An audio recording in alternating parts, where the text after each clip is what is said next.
Salatu wassalamu ala asyrafil anbiya'i wal mursalin wa ala alihi wa ashabihi wa man tabi'ahum bi ihsanin ila yaumiddin, amma ba'd. Alhamdulillah, summa alhamdulillah. Puji hajah yang dirahmati Allah Subhanahu wa taala.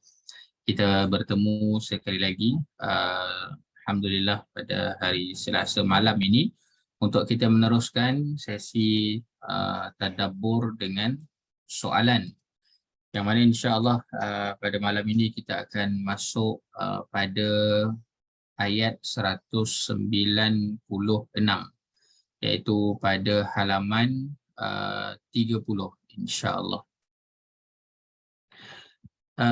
Ayatnya hanya satu sahaja pada malam ini kerana memandangkan agak panjang ayat yang akan kita bahaskan pada malam ini. Dan sekali lagi saya mohon maaf untuk kelas hari Selasa malam. Antara cabaran besarnya adalah kita nak berkejar-kejar salat Isyak dan apatah lagi kalau agak jauh perjalanan itu. Ala kulli hal, kita usahakan untuk, kerana saya tidak boleh kompromis sangat dengan solat Isyak berjemaah itu. Jadi waktu mungkin 9 suku hingga 9.30 itu Haji-Hajah harapnya kita boleh mulakan itu sama-sama lah, insya-Allah. Dan jangan lupa untuk ingatkan teman-teman kita yang lain untuk sama-sama kita menelusuri sesi pada malam ini, yang mana sesi pada malam ini kita akan memberikan fokus pada surah Al-Baqarah ayat 196. Sekali lagi saya maklumkan. Mari kita mulakan bersama-sama dengan kita membaca Ummul Kitab Al-Fatihah. A'udzu billahi minasy syaithanir rajim. Bismillahirrahmanirrahim. Alhamdulillahi rabbil alamin. Ar-Rahmanir Rahim. مالك يوم الدين إياك نعبد وإياك نستعين اهدنا الصراط المستقيم صراط الذين أنعمت عليهم غير المغضوب عليهم ولا الضالين آمين. Ayuh, kita lanjutkan dengan membaca surah Al-Baqarah ayat 196. Dan seperti mana biasa, Haji Hajah harapnya kita dapat berinteraksi bersama-sama. Dalam erti kata berinteraksi bersama-sama iaitu kita menggunakan apa sahaja yang ada di Zoom ini, sama ada kita boleh bercakap secara fizikal, boleh unmute, ataupun boleh sahaja Haji-Hajah kita bersama-sama memberi respon di ruangan chat. Jadi sebelum kita lanjutkan, mari kita gunakan dulu apa yang ada di Zoom itu, iaitu ruangan chat kita. Mari sama-sama, bagi yang mendengar dan boleh memberikan respon, sila tuliskan respon nombor 17. 17. Alhamdulillah, ada 4 orang yang memberikan respon di chat, 5 dan 2, 4, 6, 7. Alhamdulillah, kita ada sekitar 15 termasuk saya sendiri pada malam ini di Zoom buat masa ini. InsyaAllah akan bertambah nanti sahabat-sahabat kita yang lain, mungkin ada yang dalam perjalanan dan sebagainya. Alhamdulillah, summa alhamdulillah. Jadi terima kasih Haji-Hajah yang berkongsi dan yang menulis di ruangan chat. Itu tandanya Haji-Hajah bersama-sama untuk kita meneruskan sesi pada malam ini dengan penuh kesediaan, insya-Allah. Baik. Kita mulakan membaca ayat 196. A'udzubillahi minasyaitonirrajim. وَأَتِمُّوا الْحَجَّ وَالْعُمْرَةَ لِلَّهِ فَإِنْ أُحْصِرْتُمْ فَمَا اسْتَيْسَرَ مِنَ الْهَدْيِ وَلَا تَهْلِقُوا رُؤُوسَكُمْ حَتَّى يَبْلُغَ الْهَدْيُ مَحِلَّهُ فمن كان منكم مريضا أو به أذى من رأسه ففدية من صيام أو صدقة أو نسك فإذا أمنتم فمن تمتع بالعمرة إلى الحج فما استيسر من الهدي فمن لم يجد فصيام 3 أيام في الحج وسبعة إذا رجعتم تلك 10 كاملة ذلك لمن لم يكن أهله حاضر المسجد الحرام واتقوا الله واعلموا وأن الله شديد العقاب صدق الله العظيم. Dan sempurnakanlah ibadah haji dan umrah kerana Allah. Maka sekiranya kamu dikepung dan dihalang daripada menyempurnakannya ketika kamu sudah berihram, maka kamu bolehlah bertahallul serta sembelihlah dam yang mudah didapati dan janganlah kamu mencukur kepala kamu, iaitu untuk bertahallul, sebelum binatang dam itu sampai dan disembelih di tempatnya. Maka sesiapa di antara kamu sakit atau terdapat sesuatu yang menyakiti di kepalanya, lalu ia mencukur rambutnya, hendaklah ia membayar fidyah, iaitu berpuasa atau bersedekah atau menyembelih dam. Dan kemudian apabila kamu berada kembali dalam keadaan aman, maka sesiapa yang mahu menikmati kemudahan dengan mengerjakan umrah dan terus menikmati kemudahan itu hingga masa mengerjakan ibadah haji, bolehlah ia melakukannya, kemudian wajiblah ia menyembelih dam yang mudah didapati.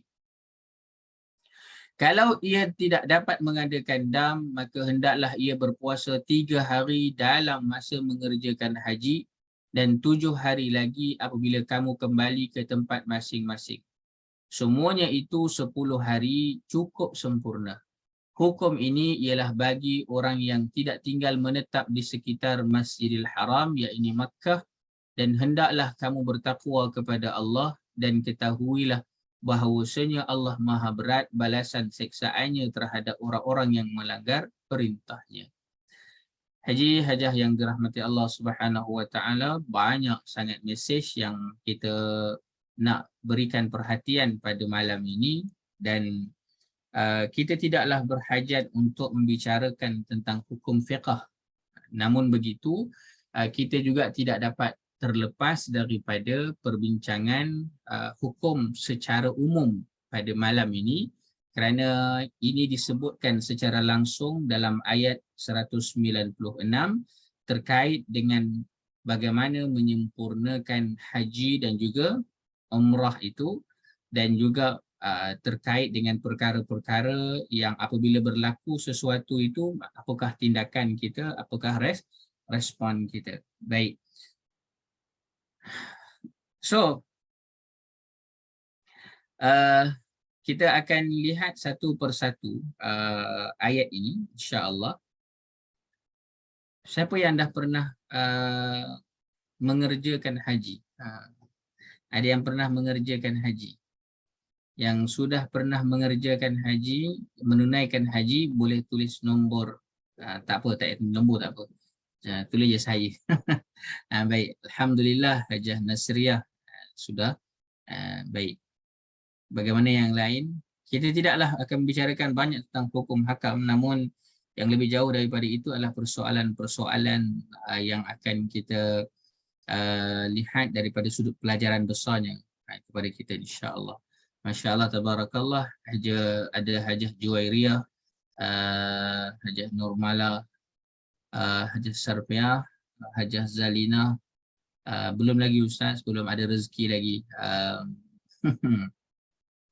Ya, antara satu perkara yang saya belajar juga tentang haji ini, bila mentadabburi ayat Al-Quran dan juga melihat kepada beberapa perkara yang penting, bahawa memang kena ada iltizam yang kuat untuk kita mengerjakan haji, apatah lagi pada usia kita yang masih muda dan juga kuat khususnya. Dan rata-ratanya orang yang mereka mengerjakan haji itu memang mereka mempunyai iltizam, niat yang sangat kuat. Bahkan ada dalam kalangan mereka yang kita lihat itu mereka sangat konsisten mengerjakan ibadah kurban. Itu antara lainnya lah. Ala kulli hal, boleh sahaja kita tunggu panggilan daripada tabung haji. Tapi sebenarnya boleh diusahakan, kerana nanti kita akan lihat ayat yang akan kita baca nanti insya-Allah, ataupun kita akan tadabburi nanti, betapa ini satu perkara yang sangat penting untuk kita berikan perhatian. Kerana dalam ibadah-ibadah yang lain, kita berpuasa misalnya, ataupun kita mendirikan solat misalnya, ataupun kita memberikan zakat misalnya, itu satu part. Tapi part yang lebih kita nak berikan perhatian juga adalah tentang haji. Baik, soalan awal. Allahumma salli ala Muhammad. Ini soalan apa? Apa ya?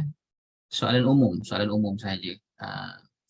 Iaitu apakah soalannya? Soalannya yang pertama adalah berapa kalikah Nabi SAW mengerjakan haji? Itu soalan secara umum je tu. Berapa kalikah Nabi SAW mengerjakan haji? Baik. Terima kasih. Sekali. Betul ke sekali? Baik. Sekali saja Nabi SAW mengerjakan haji. Adapun ayat ini, ayat yang diturunkan pada tahun, antara yang dibincangkan oleh para ulama, ayat ini diturunkan pada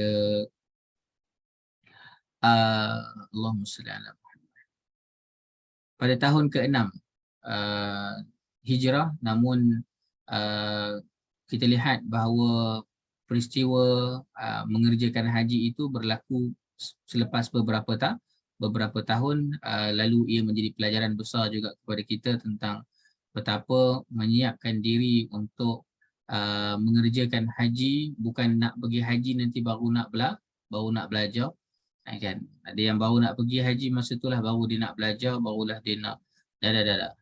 Seharusnya itu perlu disiapkan dengan lebih awal, kerana haji ini adalah untuk memastikan kita punya stamina, dan juga yang lebih jauh daripada itu adalah untuk membina takwa. Baik. Itu yang pertama. Yang keduanya adalah berapa kalikah Nabi SAW mengerjakan umrah? Kalau tadi haji, kemudian umrah.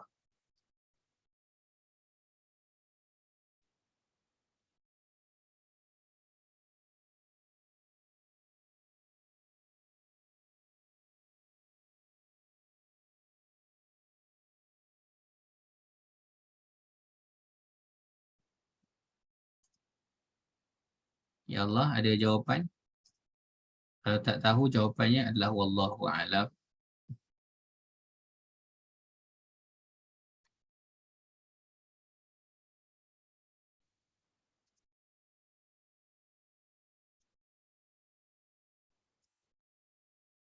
Tak tahu.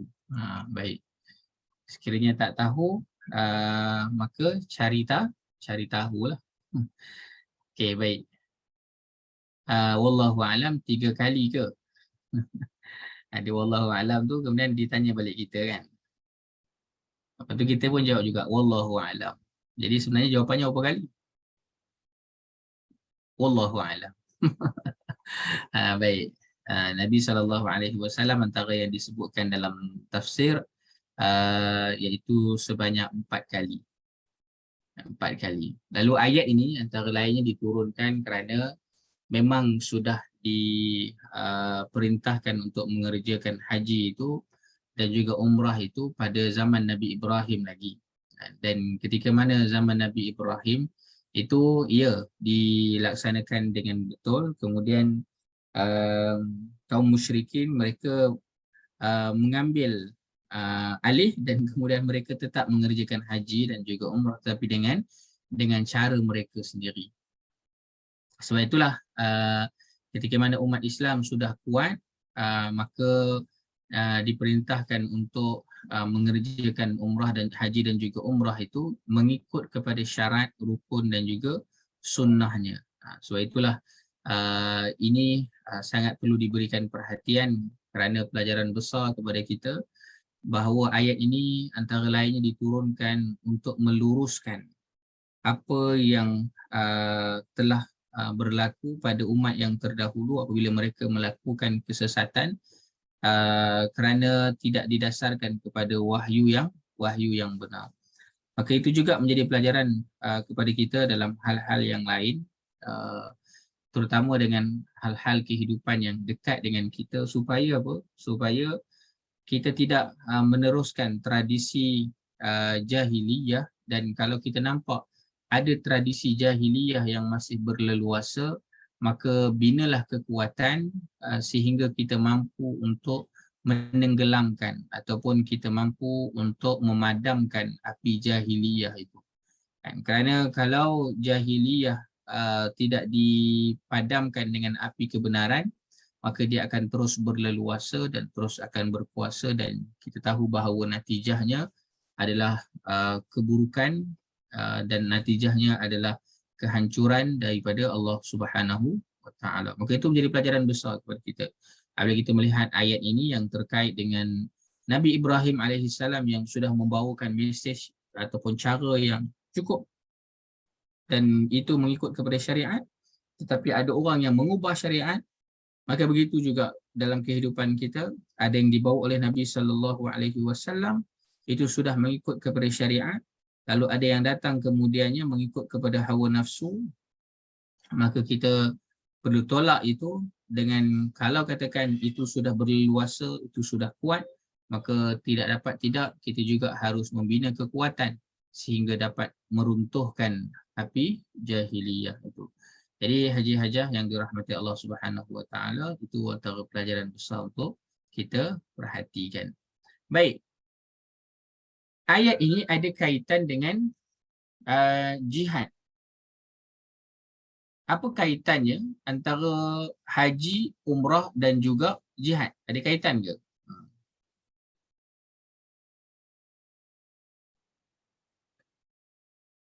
Apa kaitan antara haji dan umrah dengan jihad? Nampak macam ada kaitan, tapi macam tak ada kaitan. Nampak macam ada kan? Agak-agaknya apa kaitannya tu?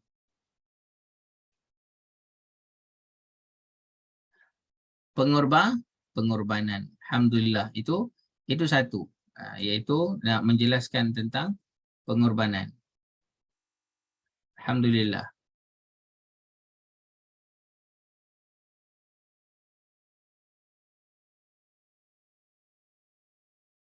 Jihad, harta, meninggalkan keluarga. Baik. Kedua-duanya tentang takwa. Haji, korban harta dan juga wang ringgit. Baik. Apa lagi? Haji Hajah? Tak ada masalah. Ini kita melihat daripada perspektif yang pelbagai lah. Baik. Antara lainnya, tenaga.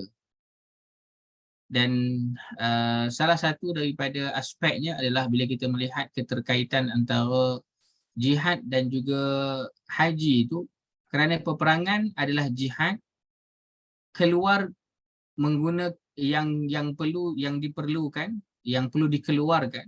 Kita cakap tentang nafaqah. Itu tujuannya adalah untuk memelihara kesatuan ummah dan agama. Kerana kita membaca tentang peristiwa Hudaibiyah. Macam mana peristiwa Hudaibiyah itu, Nabi SAW dan juga para sahabat dihalang untuk masuk ke Makkah. Dan walhal boleh sahaja pada waktu itu umat Islam bangkit untuk mengalahkan mereka yang berada di Makkah itu, tetapi itu tidaklah dilakukan oleh Nabi SAW. Kita membaca kan tentang peristiwa Hudaibiyah itu. Tapi dalam masa yang sama, kita juga nak memberikan satu gambaran yang cukup besar bahawa kekuatan umat Islam itu sangat diperlukan, kerana dengan kekuatan kita itu dapat memastikan umat Islam dapat terus mengerjakan haji dan juga umrah tanpa dihalang. Dan kerana kalaulah tempat itu dikuasai oleh orang yang tidak beriman, maka kita tahu jawapannya adalah kita akan sukar untuk masuk ke sana, dan itu yang kita dapat lihat seperti mana yang berlaku di Palestin. Palestin itu bukanlah satu tempat yang boleh dimasuki sesuka hati. Dan dia ada cara-cara dia punya macam-macam lah kan. Jadi kita sangat beruntung dan terus berdoa supaya Allah memelihara bumi Makkah dan juga Madinah Makkah itu supaya apa? Supaya kita dapat mengerjakan haji dan juga umrah dalam keadaan aman. Jadi peperangan itu ia bukan hanya sekadar daripada sudut nak menunjukkan kekuatan, tetapi juga adalah untuk memelihara kesatuan umat dan juga agama agar kita boleh melaksanakan ibadah dengan baik. Sedangkan haji itu adalah jihad ke dalam jiwa. Untuk apa? Memelihara kepribadian dan juga menjalin persatuan umat. Ibadah haji adalah satu ibadah yang mengumpulkan jutaan umat Islam pada satu masa. Dan di sanalah yang perlu sangat-sangat dipelajari dengan baik, kerana di hujung ayat ini juga memberikan amaran tentang takwa. Kerana haji itu bukan hanya semata-mata untuk kamu pergi berjalan-jalan, bukan hanya semata-mata untuk mendapatkan gelar haji, tetapi untuk memastikan kamu memelihara kepribadian kamu. Jadi haji hajah itu adalah antara kaitan infak, jihad dan juga antara jihad dan juga haji khususnya itu. Baik, so nampak keterkaitan antara jihad dan juga haji. Ya Karim. Allahumma salli ala Muhammad. Baik. Mari kita lihat ayatnya, iaitu daripada surah ini, wa atimmul hajja wal umrata lillah. Wa atimmul hajja wal umrata lillah. Maksudnya apa? Dan sempurnakanlah ibadah haji dan umrah kerana Allah. Ada beberapa persoalan di sini. Soalan yang pertama adalah mengapakah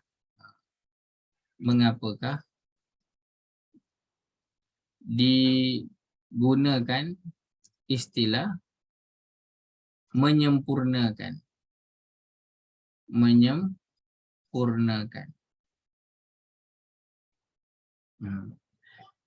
Why? Kalau solat itu kita biasa baca dengan aqamus salah, iaitu dirikanlah solat. Kalau zakat kita biasa baca dengan atuz zakat, sampaikanlah zakat. Bukan sampaikanlah salam, sampaikanlah zakat. Tetapi bila cakap tentang haji, haji adalah wa atimmul hajj. Atimmu, sempurnakanlah. Mengapakah digunakan istilah sempurnakanlah? Jadi haji hajah ini yang kita nak lihat apakah yang kita dapat belajar apabila istilahnya adalah sempurnakanlah. Haji hajah agak-agak kenapakah digunakan istilah sempurnakanlah?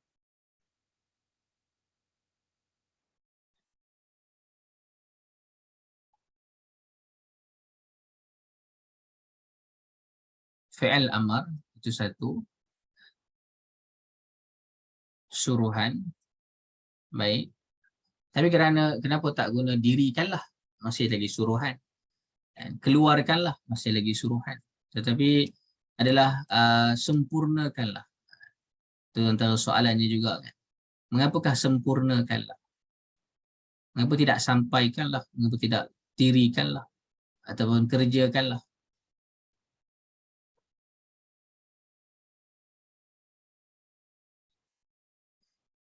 Ada rukun dan syarat-syarat. Baik. Alhamdulillah summa alhamdulillah. Antara lainnya, bila kita bercakap tentang sempurna kan. Yang pertama, keterkaitan bila cakap tentang sempurna, ada orang solat sah.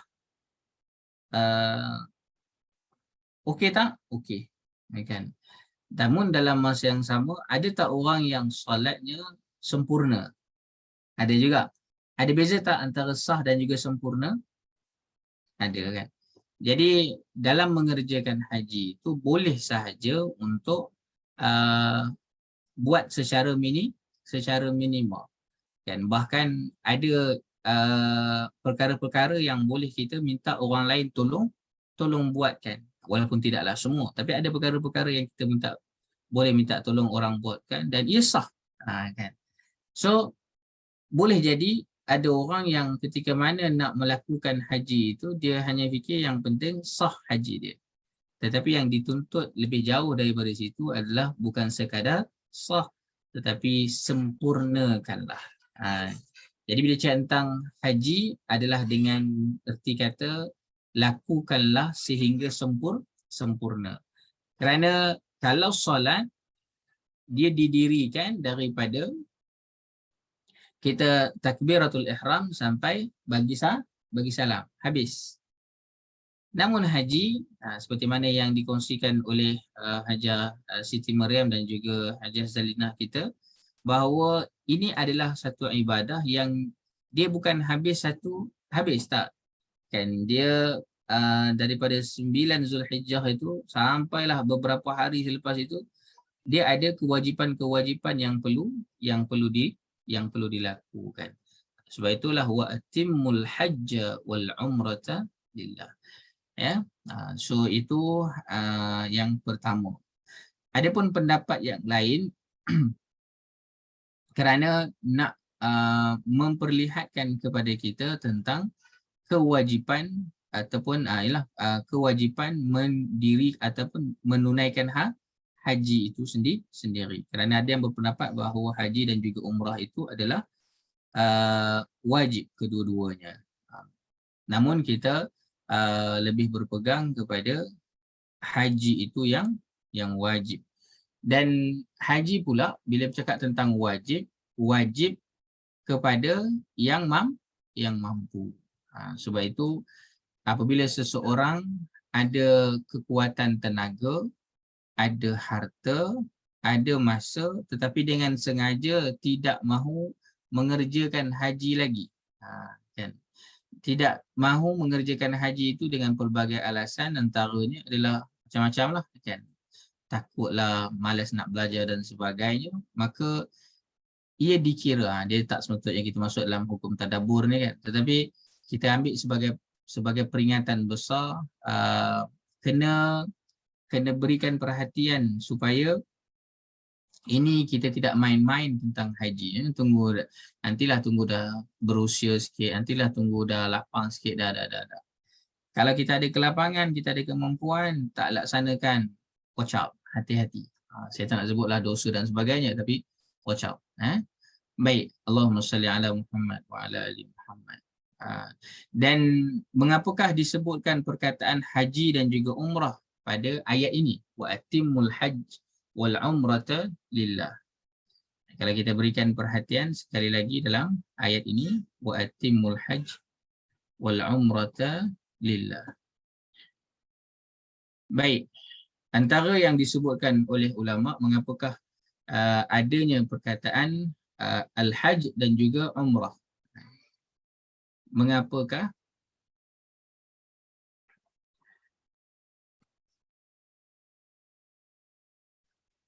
disebutkan haji dan umrah? Antara jawapan yang pelbagai itu, saya lebih memilih kepada antara pandangan bahawa haji dan juga umrah disebutkan kerana nak menunjukkan adanya perbezaan dalam ibadah ini. Dia tak samalah. bahawa haji ada cara dia dan umrah itu sendiri ada caranya. Baik. So itu yang ketiga. Wa atimul hajja wal umrata lillah. Soalan yang keempat, mengapakah disebutkan khusus dalam ibadah ini perkataan lillah, kerana Allah. Apakah kita tidak salat kerana Allah? Apakah kita tidak berpuasa kerana Allah? Apakah kita tidak berzakat kerana Allah? Apakah kita tidak berinfak kerana Allah? Sudah pasti kerana Allah. Sudah pasti kerana Allah. Namun menjadi persoalan juga, kenapakah disebutkan spesifik bagi ibadah haji itu ataupun umrah, wa atimul hajja wal umrata lillah. Kenapakah disebutkan lillah secara spesifik? Baik, maka antara jawapannya, mengapakah disebutkan lillah secara spesifik? Why? Kenapa? Ikhlas semata-mata Allah, tidak ada niat lain seperti berniaga. Itu satu kan. Kerana apa? Kerana apabila mengerjakan haji dan juga umrah ini, memang akan ada niat-niat lain apabila pergi ke tanah suci Makkah, ataupun kita bercakap tentang ada orang yang pergi, dia hanya pergi sekadar untuk berniaga. Ada orang yang dia sekadar pergi kerana untuk berlibur. Ada juga untuk jalan-jalan. Ada yang dia bukan kerana semata-mata untuk mengerjakan haji ataupun umrah itu. Sebab itulah disebutkan lillah itu kerana adanya cabaran-cabaran. Itu disebabkan adanya cabaran-cabaran lain. Cabaran lain. Bila kita mengerjakan haji dan juga umrah, memang ada pergi ke tanah suci itu, kadang-kadang dia lebih nak supaya dapat gelar haji. Balik orang sebut haji. Ataupun dia pergi itu pasal dah beberapa kali pergi, jadi kali itu dia pergi walaupun dia pergi umrah, tapi niat besarnya bukannya untuk umrah sangat pun. Kan dia nak pergi shopping, dia nak pergi sana sini dan sebagainya. Kan, maka diberikan peringatan kepada kita, wa atimul hajja wal umrata lillah. Dan jangan kita bazirkan apa yang kita ada itu, tapi kita buat kerana selain Allah. Itu yang pertama. Yang keduanya, disebutkan lillah itu juga nak menunjukkan bahawa setiap apa yang dilakukan itu, bila cakap tentang kerana Allah, maka perlu dipastikan ada dua keadaan. Apa dia? Keadaan yang pertama adalah mereka yang pergi kerana Allah itu atas dasar kewajipan. Satu. Kenapa pergi mengerjakan haji? Atas dasar kewajipan. Dan yang keduanya adalah mengapa kita mengerjakan haji dan juga umrah kerana Allah itu. Ada yang pergi adalah kerana atas dasar cintanya kepada Allah Azza wa Jalla. Ada beza itu. Ada orang yang pergi kerana atas dasar cinta, maka walaupun perit jerih di sana, dia akan rasa ya Allah nikmatnya. Kan? Kalau cerita balik tentang haji itu, dia akan menangis, dia akan rasa nak pergi lagi, sayu hati dia. Kan? Tapi ada orang yang pergi, dah lah cukuplah sekali. Oh taklah, letih. Walaupun keduanya adalah kerana Allah, tapi ada satu kerana kewajipan dan ada satu lagi adalah atas dasar cinta kepada Allah. Baik, dan juga ini antara lainnya, kalau kita lihat dalam perspektif yang lain sedikit, bukan lain sedikit lah, antara yang dibincangkan juga, bahawa lillah itu kerana nak menunjukkan bahawa orang yang mengerjakan haji dan juga umrah itu perlulah daripada sumber harta yang halal. Tidak boleh dicampur adukkan antara yang halal dengan yang haram. Apatah lagi kalau diambil daripada sumber yang haram. So banyak kan nak bawa pergi sana, ambil daripada sumber yang haram. Tak boleh. So haji-hajah ini juga menjadi peringatan kepada kita bahawa betapa dalam mengerjakan haji dan juga umrah itu perlukan kepada sumber yang benar-benar suci. Kerana orang yang melakukan kerana Allah tidak mungkin dia akan berbuat sesuatu yang tidak halal ataupun tidak baik. Ada soalan? Macam mana haji atau hajah yang pergi banyak kali? Tak ada masalah pun. Ada kemampuan nak pergilah. Kan.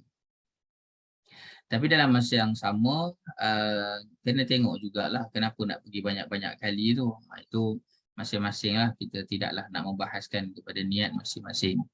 Dan adalah juga lebih bagus membantu kepada orang yang mereka itu dah pergi sekali, orang lain tak pergi lagi, kan. Alangkah bagusnya kalau dia juga dapat membantu orang lain untuk pergi mengerjakan haji, kan. Kadang-kadang ada, saya tak tahulah orang lain macam mana, kan. Kadang ada sama teman-teman kita yang dia tidak pergi haji dengan laluan, kalau di Malaysia lah, dengan laluan yang kebiasaan itu daripada muassasah, kan. Dia pergi dengan haji furada. Haji furada bukannya murah, kan. 40-50 ribu itu standard lah tu, kan. Ada sampai 150 ribu, kan. Masya Allah, tabarakallah. Tapi ada orang yang dia ada kemampuan, dia boleh buat macam tu, dia sponsor pula orang lain. Jadi boleh saja ada kemampuan nak pergi banyak kali pun, kita tidaklah menjadi perbahasan. Tetapi dalam masa yang sama pergi banyak kali itu untuk tujuan apa? Dan yang keduanya, alangkah bagusnya juga kita memerhatikan orang-orang yang memerlukan di sekeliling kita juga, kan. Baik. So itu terkait dengan haji ataupun soalan yang ditanya oleh Hajah Siti Maryam kita. Baik, kita sambung lagi ayat itu. Macam mana ya, satu ayat tapi banyak sebenarnya persoalan. Cuba kita ringkaskanlah, insya-Allah. Baik, fa in uhsirtum famastaysara minal hadi. Kemudiannya, tetapi jika kamu terkepung oleh musuh, maka sembelihlah hadiyu. Maksudnya, sembelihlah binatang, iaitu unta ke, lembu ke, kambing ke, yang biasa kita gunakan untuk korban tu lah. Jangan pula pergi sembelih ayam pula, kan. Maka sembelihlah hadu yang mudah didapati. Ini bagi orang yang dalam keadaan dia mengerjakan, dia dah dalam keadaan berihram. Kemudian terhalang untuk dia mengerjakan haji. Kerana boleh jadi macam-macam hal lah, kan. Kalau dalam peristiwa Hudaibiyah itu adalah kerana dihalang oleh orang musyrik, ataupun kerana dia sakit. Ulama berbeza-beza pendapat lah, ulama Syafi'i dan sebagainya itu berbeza-beza pendapat. Sekali lagi, saya tidaklah mahu membahaskan banyak tentang hukum hakam, tapi nanti kita nak mencari apakah pelajaran besar untuk kita, kan. Maka sembelihlah hadi yang mudah didapati itu di sini dalam konteks dikepung oleh musuh. Jadi maksudnya tidak dapat meneruskan untuk menunaikan haji ataupun umrah. Ini terkait dengan peristiwa Hudaibiyah. Maka yang perlu dilakukan adalah kena sembelih binatang hadyu yang mudah didapati, dan ingat jangan kamu mencukur kepalamu sebelum hadyu sampai di tempat penyembelihannya. Baik, di sini apabila dalam keadaan dikepung ataupun tertahan untuk meneruskan haji dan juga umrah itu, maka bolehlah menyembelih binatang dan dalam masa yang sama mencukur rambut. Kan, ya Karim. Allahumma salli ala Muhammad. Jika kita baca peristiwa Hudaibiyah itu, betapa yang perlu dilakukan. Ini kadang-kadang dalam bab mencukur rambut ini kan. Mencukur rambut ini, dia bukan satu perkara yang mudah jugalah kan. Terutamanya bagi lelaki lah. Tak tahulah kalau perempuan nak kena cukur rambut kan, tak adalah kan. Lelaki nak kena, bukan nak kena lah kan. Apa, kalau dapat tu kita boleh sampai botakkan kepala itu kan. Itu bukan satu perkara yang mudah juga untuk dilakukan. Tapi bagi siapa yang boleh melakukannya, Masya Allah, Tabarakallah. Kan, ada orang yang dia susah nak botak tu. Kan. Tapi ada orang yang melakukannya kerana betul-betul mahu mengambil pelajaran daripada apa yang berlaku kepada Nabi SAW. Apatah lagi Nabi SAW ketika mana berada di Hudaibiyah itu memerintahkan sahabat untuk cukur rambut. Tak ada yang nak cukur pun. Sampailah Nabi adukan kepada salah seorang daripada isteri Nabi, dan isteri Nabi mencadangkan supaya kau tunjukkan dahulu, iaitu cadangkan Nabi buat dulu. Maka bila Nabi SAW buat, satu orang yang manusia yang paling agung, manusia yang paling mulia, sudah pastilah akan diikuti oleh yang lain. Maka dalam peristiwa ini menjadi pelajaran besar juga kepada kita. Apa pelajaran besar untuk kita? Bila bercakap tentang mencukur kepala. Mencukur kepala. Apa pelajaran besar untuk kita? Antara pelajaran besar untuk kita adalah bercakap tentang ketaatan kepada Allah dan juga Rasulullah. Bagi orang yang melakukan perkara bab yang mencukur rambut ni, kata boleh je kita ambil sikit-sikit, tak ada masalah kan, kerana nanti botak dan sebagainya. Tapi ada orang yang memang dia ambil itu sungguh-sungguh kerana dia berusaha untuk meneladani sehabis baik apa yang dilakukan oleh Rasulullah SAW. Jadi ini merupakan satu perkara dimensi yang berbeza dalam kita memandang sesuatu suruhan itu. Baik. Jadi haji-hajah yang dirahmati Allah Subhanahu Wa Taala, dia bukan satu perkara yang mudah ya nak buat, tapi kalau dapat dilakukan, insya-Allah, tabarakallah. Berbeza pula dengan ada orang yang dibuat itu dengan senang hati kerana dia memang gini botak, itu bab lain lah kan. Baik, balik kepada menyempurnakan tadi. Ya, wa atimul hajj wal umrata lillah. Jika ada di antara kamu yang sakit.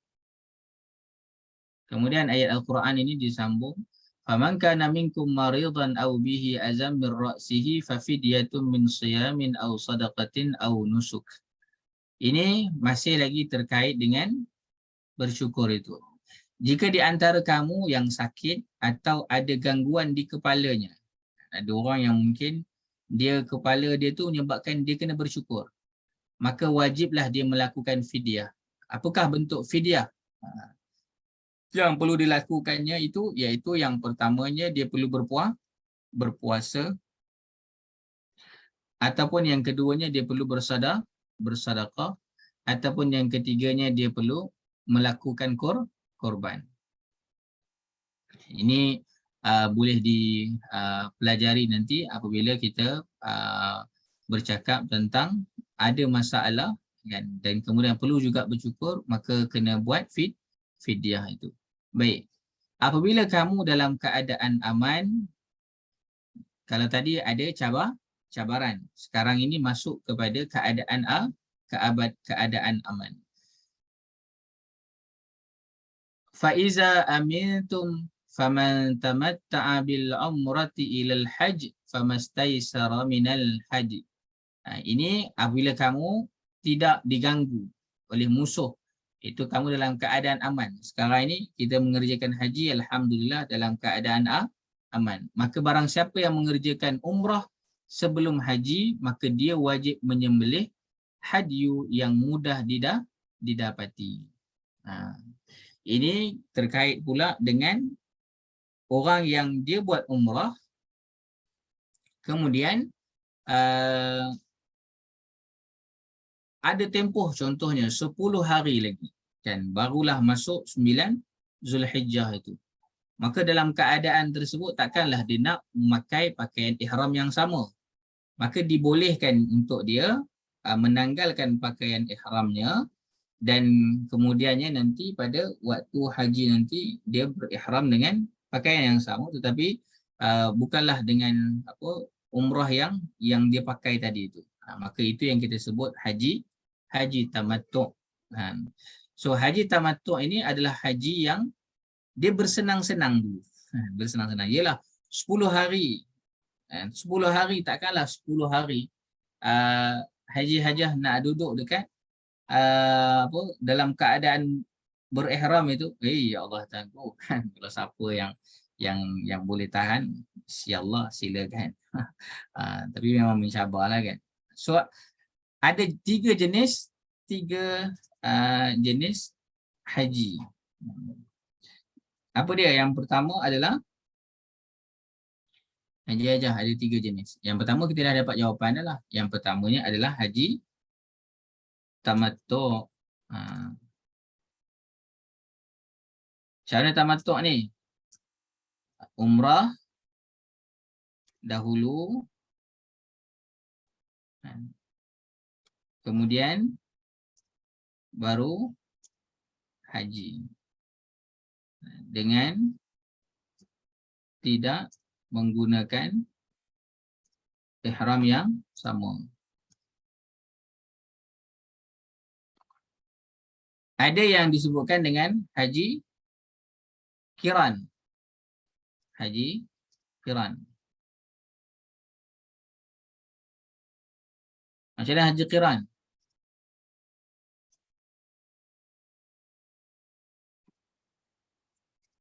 Umrah dan haji disekalikan ihramnya. Sekali je. Maksudnya dia betul-betul dia dapat habis selesaikan umrah, kemudian masuk hari untuk mengerjakan haji. Alhamdulillah. Maka dia tak perlulah untuk bayar ataupun tidak perlulah untuk dia sembelih binatang. Dan satu lagi adalah haji ifrad.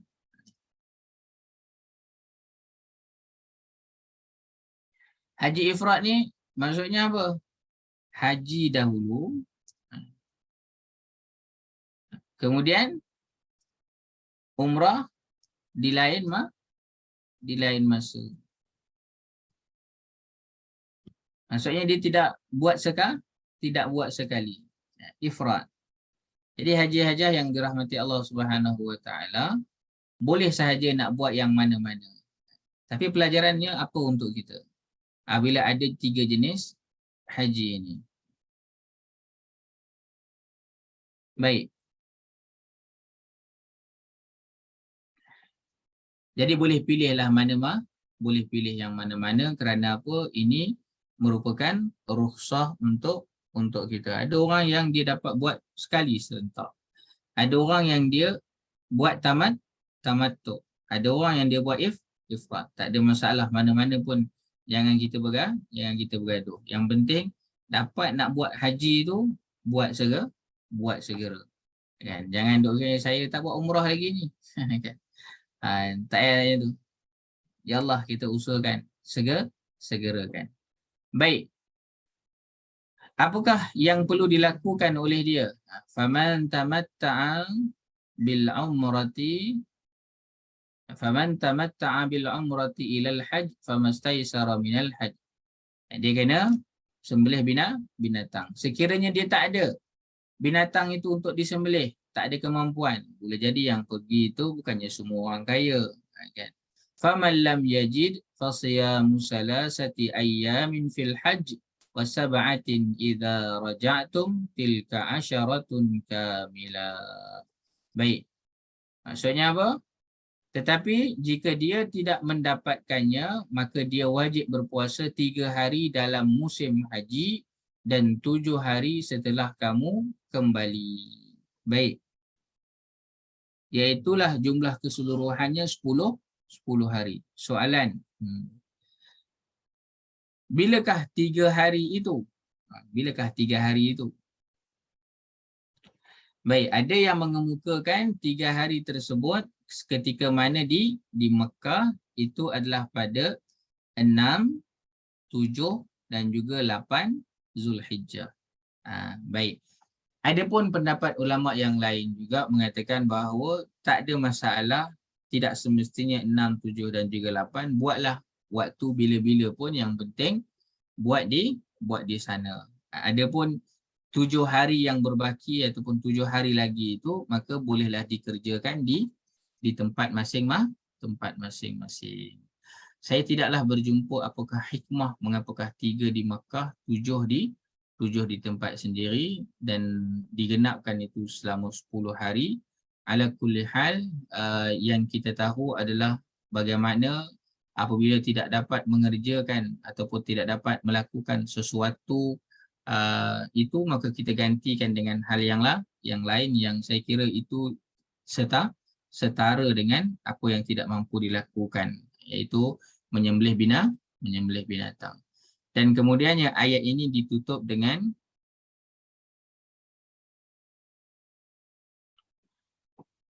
Dzalika liman lam yakun ahluhu hadiril masjidil haram. Kemudian ditutup dengan wattaqullaha wa'lamu annallaha syadidul iqab.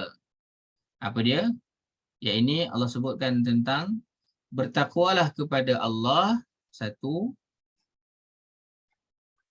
Wa'lamu annallaha syadidul iqab, dan ketahuilah azab Allah itu keras ataupun Allah sangat keras hukumannya. Soalan, mengapakah ayat ini ditutup dengan takwa? Soalan. Mengapa ayat ini ditutup dengan takwa? Macam mana kita nak jawab?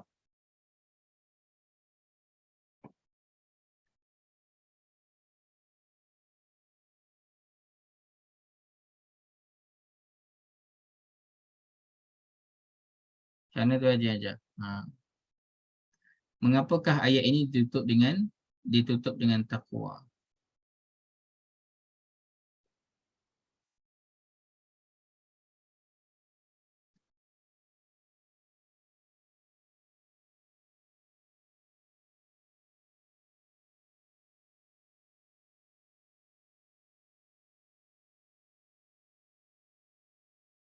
Ketakwaan mampu menyempurnakan umrah dan haji lillahi ta'ala. Baik. Alhamdulillah. Apa lagi, Haji Hajar? Mengapakah diisyaratkan takwa pada penghujung ayat ini? Baik. Antara lainnya apabila kita melihat ayat ini, wattaqullah, dan kemudian Allah sebutkan tentang wa'lamu. Ini dua perkara. Taqwa dan juga wa'lamu. Ketakwaan dan juga pengetahuan. Mengisyaratkan kepada kita bahawa takwa itu tidaklah dapat diperolehi hanya dengan semata-mata kita tidur. Hanya dengan semata-mata tiba-tiba dapat ilmu laduni pula. Bahawa takwa itu dia dapat diperolehi melalui ilmu pengetahuan. Sebab itulah bagi orang yang mahu mengerjakan haji dan juga umrah, perlulah dibekalkan dengan pengetahuan. InsyaAllah nanti bulan 2 tahun depan, jom ya, siapa yang nak pergi haji, nak pergi umrah sama-sama. Jom, saya harap kita dapat sama-sama lah kerjakan umrah. InsyaAllah saya bulan 2 tahun depan, saya doakan Haji Hajah juga dapat sama-sama kita buat umrah sama-sama. Dan umrah yang berbekalkan pengetahuan, itu sangat penting. Sebab itulah ayat ini dituliskan wattaqullah wa'lamu. Di sana ada isyarat tentang bahawa jangan kamu semata-mata mahu, orang kata boleh pergi haji, boleh pergi umrah, pergi. And ada duit pergi, yang bersama dengan TFT ke, saya taklah sama-sama dengan TFT kan. Tapi adalah saya dengan Tuan Fazrul lah, insyaAllah. Tapi tidaklah dengan Ustaz Tirmizi dan juga Ustaz Tirmizi. Baik. Tak apa. Siapa yang nak pergi, pergilah. Saya doakan dapat pergi insya-Allah. Tapi poin dia adalah siapa pun yang nak pergi, sebab itulah antara perkara penting yang kita tekankan supaya jangan pergi semata-mata kerana ada duit. Dan semata-mata kita mampu, tapi mampukan juga pengetahuan itu. Kan, berbekal pengetahuan supaya apa? Supaya kita dapat mencapai tujuan akhir dalam kita melaksanakan ibadah haji itu adalah untuk memantapkan takwa, kan? Bukan hanya semata-mata memantapkan ibadah lahiriah semata-mata. Kan? Ini pelajaran besar untuk kita. Bila kita baca, mengapakah ditutup dengan wattaqullah wa'lamu annallaha syadidul iqab. Seakan-akan memberikan amaran keras kepada kita, jangan kamu hanya semata-mata pergi, semata-mata kalau katakan pergi satu dah bagus, dan kemudian hanya belajar tentang praktik-praktik lahiriah. Ada orang dia hanya belajar yang penting okey nak tawaf macam mana, kan. Kalau pergi haji itu macam mana nak berwukuf, kan, macam mana nak melontar di jamrah. Dia hanya sekadar belajar perkara-perkara yang lahiriah. Tetapi ketahuilah bahawa haji ataupun umrah ini dia adalah untuk memantapkan takwa kita. Jadi perlu belajar bukan hanya perkara lahiriah, dan bukan hanya ikut kursus haji kemudian tahu nak buat ini, hang tak tahu lagi kan. Itu susahlah hantar satu part lah. Tapi yang lebih jauh daripada itu adalah kamu kena tahu praktikalnya, tapi dalam masa yang sama belajar apa sebenarnya Allah nak, apa latihan hati yang sebenarnya Allah nak, dan itulah yang kita amat perlukan. Saya memerhatikan bersama teman-teman yang lain tentang haji dan juga umrah itu, tentang bekal pengetahuan itu, baik sebelum, semasa dan selepas kita mengerjakan haji ataupun umrah, itu sangat-sangat kurang. Ada tapi sangat-sangat kurang diberikan perhatian. Sedangkan ayat ini jelas, wattaqullah wa'lamu, wattaqullah wa'lamu. Jadi haji-hajah yang dirahmati Allah Subhanahu wa taala, perintah takwa yang Allah sebutkan itu supaya kita sungguh-sungguh untuk menghindari seksa Allah, supaya kita sungguh-sungguh melaksanakan perintah dan juga larangan semasa melaksanakan haji. Ada yang boleh kita capai dengan pemikiran semata-mata, tetapi ingatlah di sana adanya godaan-godaan nafsu dan syaitan, dan apatah lagi kerana ibadah tersebut itu dilaksanakan di tempat yang terbatas wilayahnya dan kemudian iklimnya yang seringkali tidak bersahabat dengan kita, dan ditambah lagi dengan banyaknya manusia dengan ragamnya yang pelbagai, dengan warna kulitnya yang banyak, dengan tingkat pengetahuan yang berbeza, ada kemampuan yang berbeza, status sosialnya yang berbeza. Itu semua nak kena jaga sungguh-sungguh takwa kita. Jangan tengok orang ni macam ni, dah. Wattaqullah wa'lamu annallaha syadidul iqab. Maka ini satu pelajaran untuk kita bagi sesiapa yang mahu mengerjakan haji dan juga umrah. Make sure berbekalkan dengan ilmu yang cukup, berbekalkan dengan persediaan hati yang cukup.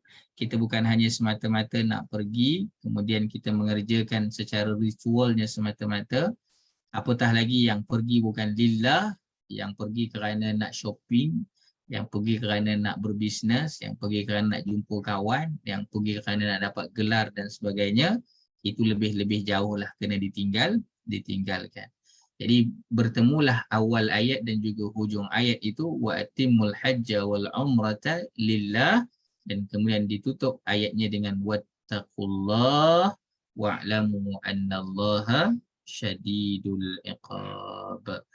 Jadi haji-hajah yang dirahmati Allah Subhanahu wa taala, mudah-mudahan kita dapat pelajaran yang besar pada malam ini terkait dengan haji dan juga umrah.